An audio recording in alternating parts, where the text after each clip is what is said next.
On Love and Loneliness. J. Krishnamurti Foundation, India. If you have no love, do what you will. Go after all the gods on earth, do all the social activities. Try to reform the poor, enter politics, write books, write poems. You are a dead human being. Without love, your problems will increase, multiply endlessly. And with love, do what you will. There is no risk, there is no conflict. Then, love is the sense of virtue. Bombay, 21st February 1965. Foreword. Chindu Krishnamurti was born in India in 1895 and at the age of 13 was taken up by the Theosophical Society, which considered him to be the vehicle for the world teacher, whose advent it had been proclaiming. Krishnamurti was soon to emerge as a powerful, uncompromising, and unclassifiable teacher, whose talks and writings were not linked to any specific religion and were neither the East nor the West, but for the whole world. Firmly repudiating the messianic image, in 1929 he dramatically dissolved the large and moneyed organization that had been built around him and declared truth to be a pathless land which could not be approached by any formalized religion, philosophy, or sect. For the rest of his life, Krishnamurti consistently rejected the guru status that others tried to force upon him. He continued to attract large audiences throughout the world but claimed no authority, wanted no disciples, and spoke always as one individual to another. At the core of his teaching was the realization that fundamental changes in society can be brought about only by a transformation of individual consciousness. The need for self-knowledge and understanding of the restrictive, separative influences of religious and nationalistic conditionings was constantly stressed. This seems to have been the wellspring of his own creativity and the key to his catalytic impact on such a variety of people. Krishnamurti continued to speak all over the world until he died in 1986 at the age of 90. His talks and dialogues, journals and letters have been preserved in over 60 books and hundreds of recordings. From the vast body of teachings, this series of theme books has been compiled. Each book focuses on an issue that has particular relevance to and urgency in our daily lives. Madras, 16 December 1972. In talking over together these questions, which are daily problems of life, I think we have to bear in mind that we are investigating together. Together, we are taking a journey into rather complex issues of life, and to investigate together, there must be a quality of intensity, a quality of mind, and that is not tethered to any particular belief or conclusion, but is willing to go very far, not in distance of time, but in depth. We're going to inquire together about whether we can bring about order in our daily life of relationship. Because relationship is society. The relationship between you and me, between me and another, is a structure of society. That is relationship is a structure and nature of society. I'm putting it very, very simply. And when there is no order in that relationship, as there is at present no order, then every kind of action must be not only contradictory, but must also produce a great deal of sorrow, mischief, confusion, and conflict. Please don't just let me talk, but share it together, because we are taking a journey together, perhaps hand in hand, with affection, with consideration. If you merely sit down and are talked at or lectured to, then I'm afraid you and I cannot take the journey together hand in hand. So please do observe your own mind, your own relationship. It doesn't matter with whom it is, your wife, your children, with your neighbor, or with your government, and see if there is an order in that relationship. Because order is necessary, precision is necessary. Order is virtue. Order is so mathematical, so pure, complete, and we're going to find out if there is such order. No one can live without relationship. You may withdraw into the mountains, become a monk, a sannyasi, wander off into the desert by yourself, but you are related. You cannot escape from that absolute fact. You cannot exist in isolation. Your mind may think it exists in isolation or bring about a state of isolation, but even in that isolation, you are related. Life is relationship, living is relationship. We cannot live if you and I have built a wall around ourselves and just peep over that wall occasionally. Unconsciously, deeply under the wall, we are related. I do not think we have paid a great deal of attention to this question of relationship. Your books don't talk about relationship. They talk about God, practice, methods, how to breathe, about not doing this or that. But I have been told that relationship is never mentioned. Relationship implies responsibility, as freedom does. To be related is to live. That is life. That is existence. And if there is no disorder in that relationship, our whole society, culture goes to pieces, which is what is happening now. So, what is order? What is freedom? And what is relationship? What is disorder? Because when the mind really deeply, inwardly understands what brings about disorder, then out of that insight, out of that awareness, out of that observation, order naturally comes. It is not a blueprint of what order should be. That is what we have been brought up with.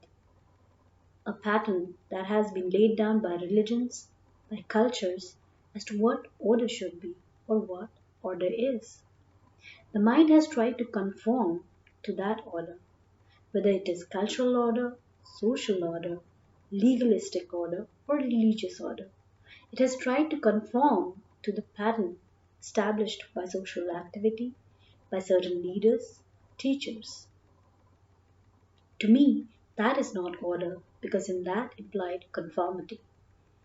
And where there is conformity, there is disorder. Where there is acceptance of authority, there is disorder. Where there is comparative existence, that is measuring yourself against somebody, there is disorder.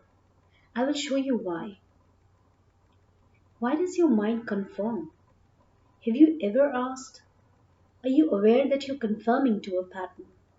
It does not matter whether that pattern is whether you have established a pattern for yourself or it has been established for you.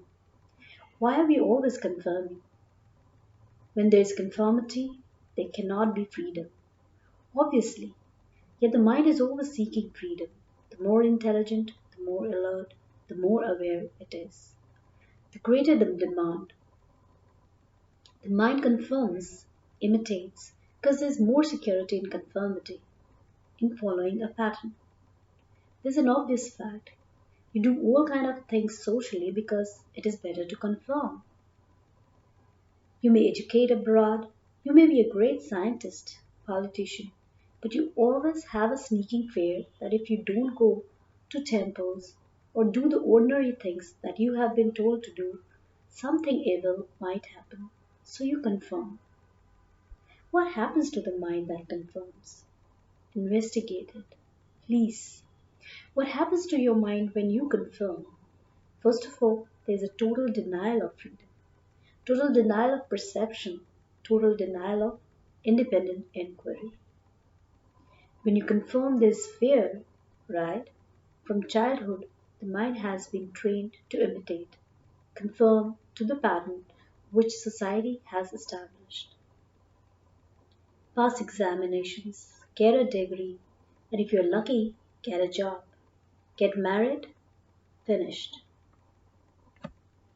You accept that pattern and you're frightened not to follow that pattern.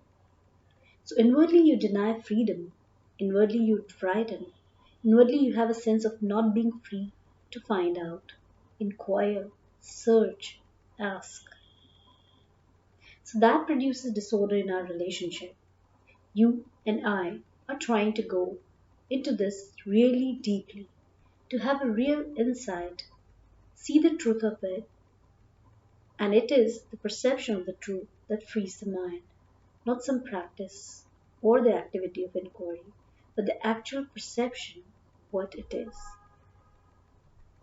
We bring about disorder in relationship, both inwardly and outwardly, through fear, through conformity, through measurement, which is a comparison. Our relationship is in disorder, not only with each other, however intimate it may be, but also outwardly. If we see that disorder clearly, not out there but in here, deeply in ourselves, see all the implications of it, and then out of that perception comes order. Then we don't have to live according to an imposed order. Order has no pattern, it is not a blueprint. It comes out of the comprehension of what order is. The more you understand disorder in relationship, the greater the order. So we have to find out what is our relationship with each other.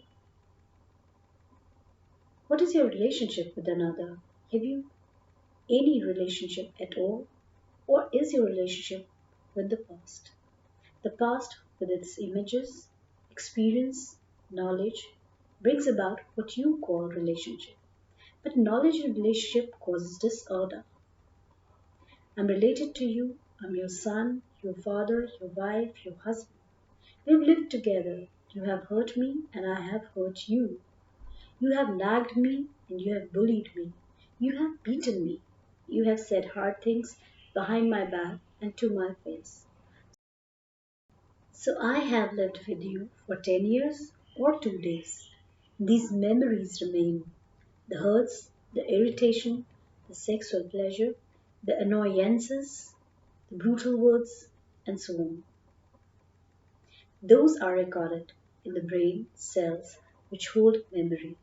So my relationship with you is based on the past. The past is my life. If you have observed, you will see how the mind, your life, your activity is rooted in the past. Relationship rooted in the past must create disorder. That is, knowledge in relationship brings disorder. If you have hurt me, I remember that. You hurt me yesterday or a week ago. That remains in my mind. That's the knowledge I have about you. That knowledge prevents relationship. That knowledge in relationship breeds disorder. So the question is, when you hurt me, flatter me, when you scandalize me, can the mind wipe it away at the very moment without recording it? Have you ever tried this? How lovely that moon is, isn't it? Blooming through the leaves and the cry of those crows in the evening light. That extraordinary moon through the leaves is a wondrous thing. Look it, enjoy it. Say yesterday somebody said rather harsh things to me, which are not true. What he said is recorded.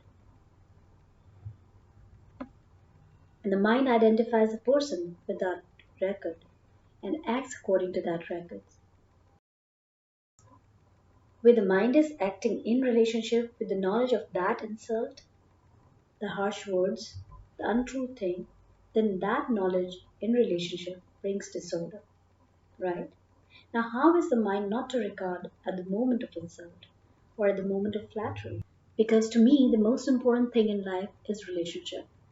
Without relationship, there must be disorder.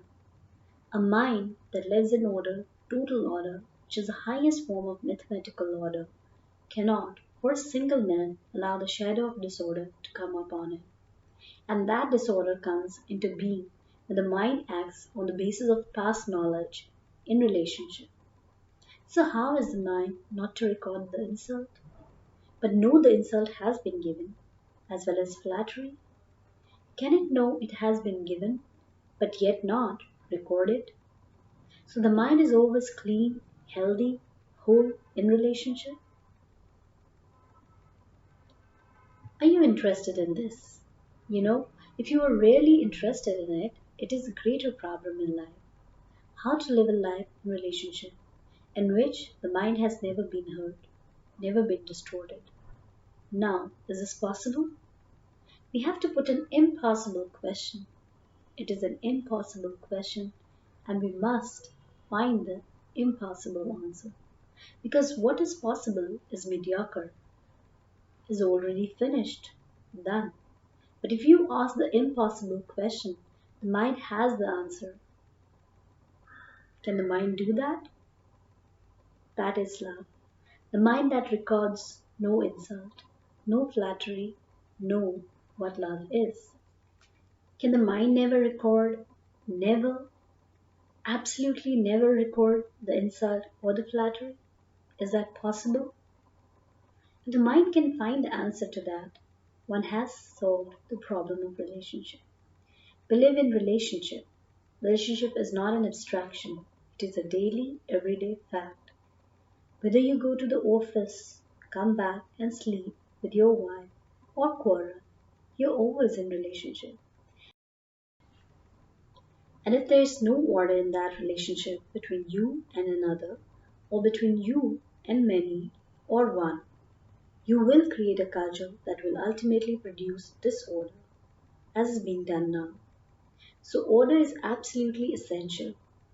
To find that out, can the mind, though it has been insulted, hurt, knocked about, had brutal things said to it, never for a second hold it? The moment you hold it, it is already recorded. It has left a mark in the brain cells. See the difficulty of this question. Can the mind do this so that the mind remains totally innocent? A mind that is innocent means a mind that is incapable of being hurt. Because it is incapable of being hurt, it will not hurt another. Now, is this possible? Every form of influence, every form of incident, every form of mischief, distrust is thrown upon the mind. Can the mind never record and therefore remains very innocent, very clear? We are going to find out together. We will come to it by asking what love is. Is love the product of thought? Is love in the field of time? Is love pleasure? Is love something that can be cultivated, practiced, put together by thought? In inquiring into this, one has to go into the question, is love pleasure? Sexual or any other kind of pleasure?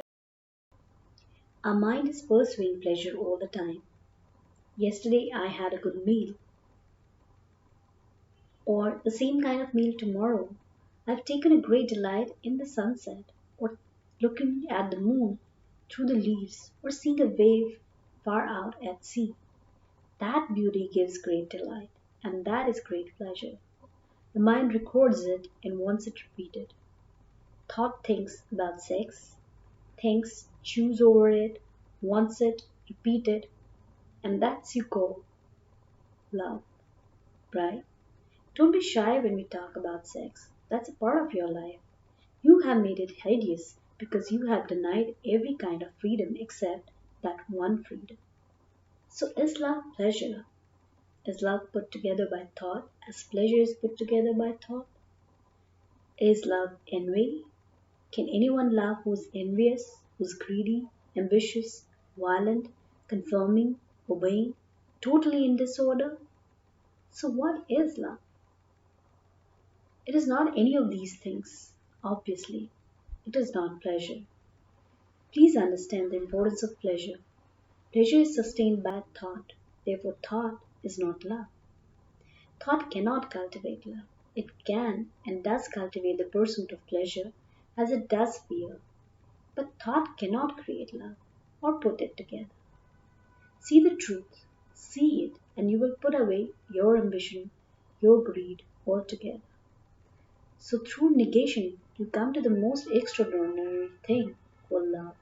which is most positive. Disorder in relationship means there's no love, and that disorder exists when there's conformity. So a mind that conforms to a pattern of pleasure or what it thinks is love can never know what love is. A mind that has understood the whole ripening of disorder comes to an order which is virtue, therefore which is love. It is your life, it's not my life. If you don't live this way, you will be most unhappy, caught in social disorder, and be dragged forever in that stream. It is only the man who steps out of the stream who knows what love is, what order is. Brockwood Park, 11 September 1971. To find out anything humanly, must not we begin with a certain quality of freedom? If we are to investigate such a complex problem as love, we must come out to that investigation with a freedom from all our particular prejudices, idiosyncrasies, and tendencies, our wishes of what love should be, either Victorian or modern. We should not put all that aside, if we can, in order to investigate. Otherwise, we'll be distracted. We'll waste our energy in affirming or contradicting according to our particular conditioning. In talking over this question of what love is, can we see the importance of finding out the full significance and the meaning, the depth of what the word conveys or doesn't convey? Should we first see if we can free the mind from the various conclusions that it has about the word? Is it possible to liberate the mind, to free the mind from the deep rooted prejudices, biases, conclusions? Because to talk over together this question of what love is, it seems to me that we have to have a mind that is very perceptive, and one cannot have such a good, clear mind if one has opinions, judgments, saying this is what love should be or should not be. To examine the mind, a whole inquiry must begin with a sense of freedom. Not freedom from something, but the quality of freedom that is capable of looking, observing, seeing what truth is. You can go back to your prejudices, your particular vanities, and conclusions later, but you can put aside all that for the moment and sustain this freedom in inquiry. There are several things involved: sex, jealousy, loneliness, the sense of attachment, companionship, a great deal of pleasure, and thereby also fear. Isn't all that involved in that one word? Could we begin with this question of pleasure? Because that plays an important part in love. Most religions have denied sex because they say a man who's caught in sensory pleasures cannot possibly understand what truth is, what God is, what love is, what the supreme immeasurable thing is. This is prevalent religious conditioning in Christianity, in India, and is also in Buddhism. Why we are going to look into this question of what love is? We have to be aware of our traditional, inherited conditioning which brings about various forms of suppression, Victorian and modern, or permissive enjoyment of sex. It is one of our primary urges, but why has it assumed such fantastic magnitude? Not only in the Western world, where it is so blatant, so vulgar, but also in the East. It is one of our major problems. Why? Religions, so called religions, priests have decried it. If you would seek God, they say you must make a vow of celibacy. I know a monk in India, a very, very serious man, scholarly, intellectual. At the age of 15 or 16, he gave up the whole world and took a vow of celibacy. As he grew older, I met him when he was about 40. He gave up those vows and married. He had a hell of a time because Indian culture says it is appalling for a man who has taken a vow to go back. He was ostracized. He went through a very bad time. And that is most people's mentality. Why has sex assumed such fantastic importance? There is the whole problem of pornography, allowing complete freedom to read, to print, show anything you like, to give freedom from suppression. You know all that goes on in the world. What has love to do with that? What does all this mean? Love, sex, pleasure, and chastity.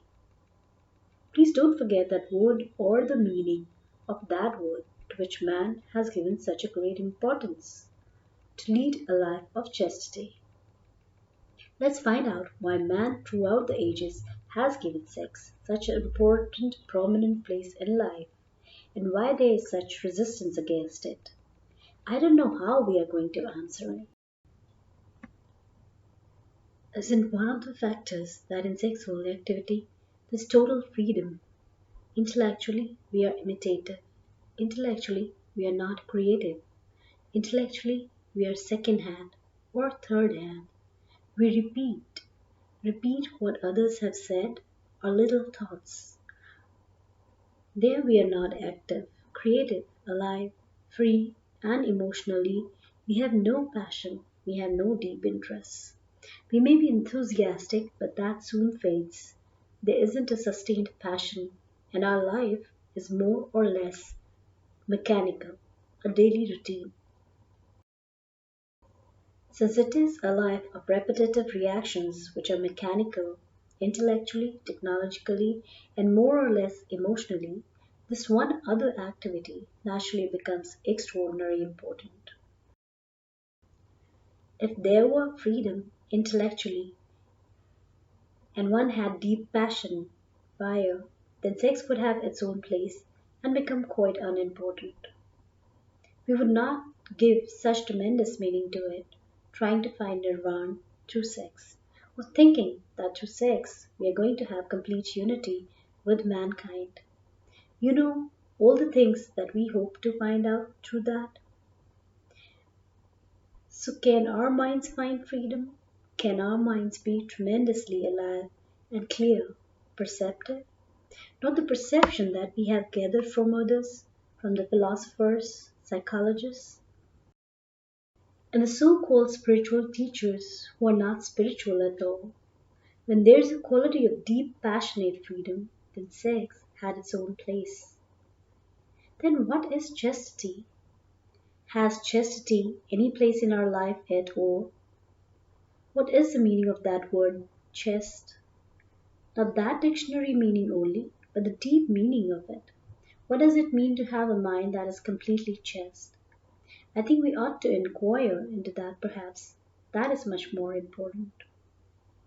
If one is aware of the whole activity of the mind, without a division, as an observer watching the mind, and therefore bringing about a conflict between the observer and the observed, doesn't one see the constant shaping of images and remembrances of various pleasures, misfortunes, accidents, insults, and the various impressions, influences, and pressures? These crowd our minds. Thought thinks about a sexual act, pictures it, imagines it, sustains evocative emotions, gets excited. Such a mind is not a chaste mind. It is a mind that has no picture at all, no image. That is chaste mind. Then the mind is always innocent. The word innocency means a mind that does not receive hurts or give hurt. It is incapable of hurting and also incapable of being hurt. But yet it is totally vulnerable. Such a mind is a chaste mind. But those who have taken vows of chastity are not chaste at all. They are battling with themselves everlastingly. I know various monks in the West and in the East, and what tortures they have gone through, all to find God. Their minds are twisted, tortured. All this is involved in pleasure. Where is pleasure in relation to love? What is the relationship between the pursuit of pleasure and love? Apparently, both go together. Our virtues are based on pleasure. Our morality is based on pleasure. We say you may come to it through sacrifice, which gives you pleasure, or resistance, which might give you the pleasure of achieving something. So, where is the line, if there is such a thing, between pleasure and love? Can the two go together, be interwoven, or are they always separate? Man has said, love God, and that love has nothing whatsoever to do with profane love. You know this has been a problem not just for historical centuries, but right from the beginning of time. So, where is the line that divides the two? Or is there no line at all? One is not the other, and if we are pursuing pleasure, as most of us are, in the name of God, in the name of peace, in the name of social reform, then what place has love in this pursuit? So, one has to go into the questions: what is pleasure? And what is enjoyment? And what is joy? Is bliss related to pleasure? Don't say no or yes. Let's find out. Look at a beautiful tree, a cloud, light on the water, a sunset, a vast expanse of sky, or the beautiful face of a man or a woman or a child. In the delight of seeing something really beautiful, there's a great enjoyment, a real sense of appreciation, something extraordinary, noble, clear, lovely. And when you deny pleasure, you deny the whole perception of beauty. And religions have denied it. It is only recently, I have been told, that landscape painting came into religion's paintings in the Western world, although in China and the East, painting of the landscape and the tree were considered noble and religious. Why does the mind pursue pleasure? Not is it right or wrong, but what is the mechanism of this pleasure principle? If you say you agree or disagree, then we are lost.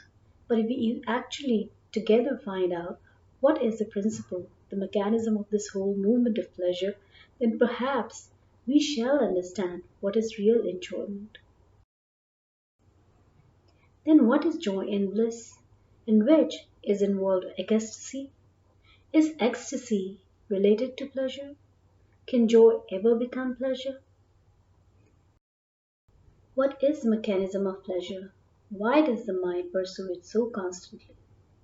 You cannot prevent perception, seeing a beautiful house or a lovely green lawn and the sunshine on it, or the vast desert without a single blade of grass, and the expanse of the sky. You can't prevent seeing it, and the very seeing is pleasure, is a delight, isn't it? You can't prevent seeing it, and the very seeing is pleasure, is a delight, isn't it? When you see a lovely face, not just a symmetrical face, but one with a depth in it, beauty, a quality behind it, intelligence, vitality, to see such a face is a marvel, and in that perception there's delight. Now, when does that delight become pleasure? You see a lovely statue by Michelangelo, and you look at it. It is the most extraordinary thing, not the subject, but the quality of it. In the perception of it, there's a great pleasure, great delight. You go away, and the mind thinks about it. Thought begins. You say, what a lovely thing that was. In seeing, there was a great feeling, quality of perception, of something marvelous. Then thought recollects it, remembers it, and remembers the pleasure that you had when you saw that statue. Thought then creates that pleasure. It gives vitality, continuity, to that event which took place when you saw that statue. So that is responsible for the pursuing of pleasure. It is not my invention. You can watch it. You see a lovely sunset, and later you say, I wish I could go back there and see it again. At the moment of seeing that sunset, there was no pleasure. You saw something extraordinary, full of life and color and depth. When you go away and go back to your life, your mind says, what a marvelous thing that was. I wish that I could have repeated again. So thought perpetuates that thing as pleasure. Is that the mechanism? Then what takes place? You never again see the sunset, never, because the remembrance of that original sunset remains, and you always compare with that. Therefore, you never again see something totally new. So one asks, can you see that sunset, or the beautiful face, or your sexual experience, whatever it be, see it and finish it, not carry it over, whether that thing was great beauty, or great sorrow, or great physical or psychological pain. If you do store it up, then thought plays with it. Thought is the storing up of that incident, or that pain, or that suffering, or that thing that gave delight. So, how is one not to prevent, but to be aware of this whole process and not let thought come into operation at all? I want to see the sunset. I want to look at the trees, full of the beauty of the earth. It is not my earth or your earth, it is ours. It is not the Englishman's earth or the Russian's or the Indian's. It is our earth to live on, without all the frontiers, without all the ugly beastly wars and mischief of man. I want to look at all this. Have you ever seen palm trees on a solitary hill? What a marvelous thing it is! Or a single tree in a field? I want to look at it. I want to enjoy it. But I don't want to reduce it to an ugly little pleasure, and thought will reduce it. How can thought function when necessary and not function at all in other directions? It is possible only when there is a real awareness of the whole mechanism of thought, the structure and the nature of thought, where it must function, absolutely logically, healthily, not neurotically or personally, and where it has no place at all. So, what are beauty and thought?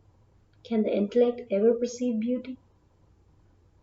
It may describe, it may imitate, it may copy, it may do many things, but the description is not the described. We could go on and on into this infinitely. So, when one understands the nature of pleasure and the principle of pleasure, then what is love? Is love jealousy? Is love possessiveness? Is love domination, attachment? You know all the business that goes on in life? The woman dominates the man, or the man dominates the woman. The man does something because he wants to pursue it. He's ambitious, greedy, envious. He wants a position, prestige. His wife says, for God's sake, stop all that Tommy rot and lead a different kind of life. So there's a division between the two, even though they may sleep together. Can there be love when there is ambition? When each is pursuing his or her own particular private pleasures? Then what is love?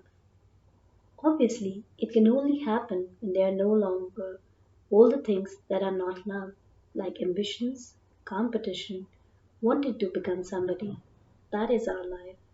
We want to be somebody famous to fulfill.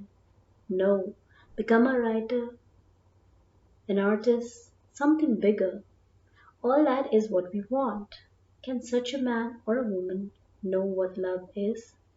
That means, can there be love for a man who's working for himself, not only in a little way, but in identifying himself with the state, with God, with social activity, with the country, with a series of beliefs? Obviously not. And yet, that is the trap in which we are caught. Can we be aware of the trap? Really aware? Not because somebody describes it. Be aware of the trap in which we are caught and break the trap. That's where the real revolution is, not the folly of revolution of bombs. Though the social changes are necessary, the bombs are not.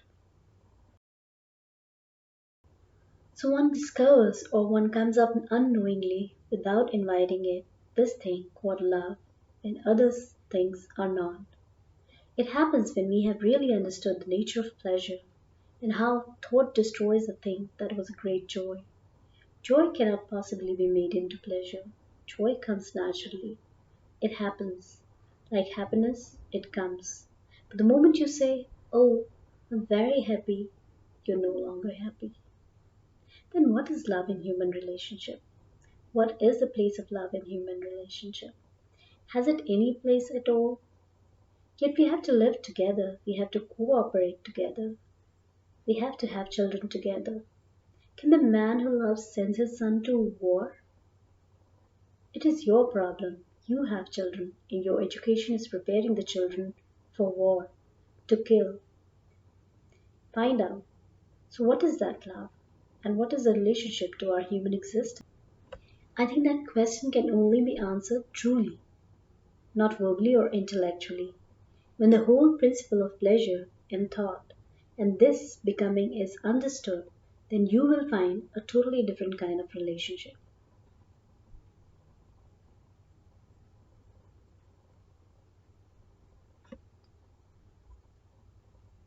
With students at Rajghat School, 19th December 1952. We were discussing the complex problem of love. I do not think we shall understand it until we understand an equally complex problem, which we call the mind. Have you noticed when we are very young how inquisitive we are? We want to know. We see many more things than older people. We observe, if we are at all awake, things that oldest people do not notice. The mind, when we are young, is much more alert, much more curious in wanting to know. And that is why, when we are young, we learn so easily. Mathematics, geography. As we grow older, our minds become more and more crystallized, more and more heavy, more and more bulky. Have you noticed in older people how prejudiced they are? Their minds are fixed, they're not open. They approach everything from a fixed point of view. You are young now, but if you are not very watchful, you will also become like that. Isn't it very important to understand the mind and to see whether you cannot be supple, be capable of instant adjustments, of extraordinary capacities in every department of life, of deep research and understanding instead of gradually becoming dull? Should you not know the ways of the mind so as to understand the way of love? Because it is mind that destroys love. Clever people, people who are cunning, do not know what love is, because their minds are sharp, because they are so clever, because they are so superficial, which means to be on the surface. And love is not a thing that exists on the surface. What is the mind? I'm not talking about the brain, the physical construction of the brain, about which any physiologist will tell you. The brain is something which reacts to various nervous responses, but you're going to find out what the mind is. The mind says, "I think, it's mine, it's yours. I am hurt, I am jealous, I love, I hate, I am an Indian, I am a Muslim, I believe in this, I do not believe in that, I know, you do not know, I respect, I despise, I want, I do not want." What is this thing? Until you understand it, until you are familiar with the whole process of thinking, which is mind, until you are aware of that, you will gradually, as you grow older, become hard, crystallized, dull, fixed in a certain pattern of thinking.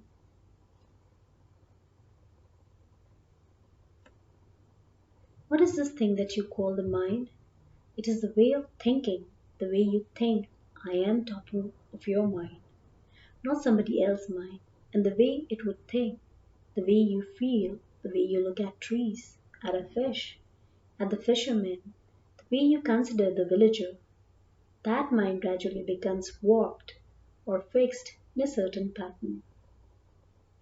When you want something, when you desire, when you crave, when you want to be something, then you set a pattern. and that is your mind creates a pattern and gets caught. Your desire crystallizes your mind. Say, for example, I want to be a very rich man. The desire of wanting to be a wealthy man creates a pattern, and my thinking then gets caught in it. I can only think in those terms and I cannot go beyond it. So the mind gets caught in it, gets crystallized in it, gets hard, dull. Or if I believe in something, in God, in certain political system, the very belief begins to set the pattern. Because that belief is the outcome of my desire, and that desire strengthens the walls of the pattern. Gradually, my mind becomes dull, incapable of adjustment, of quickness, of sharpness, of clarity, because I am caught in the labyrinth of my own desires. So until I really investigate this process of my mind, the way I think, the way I regard love, until I'm familiar with my own ways of thinking, I cannot possibly find what love is. There will be no love when my mind desires certain facts of love, certain actions of it.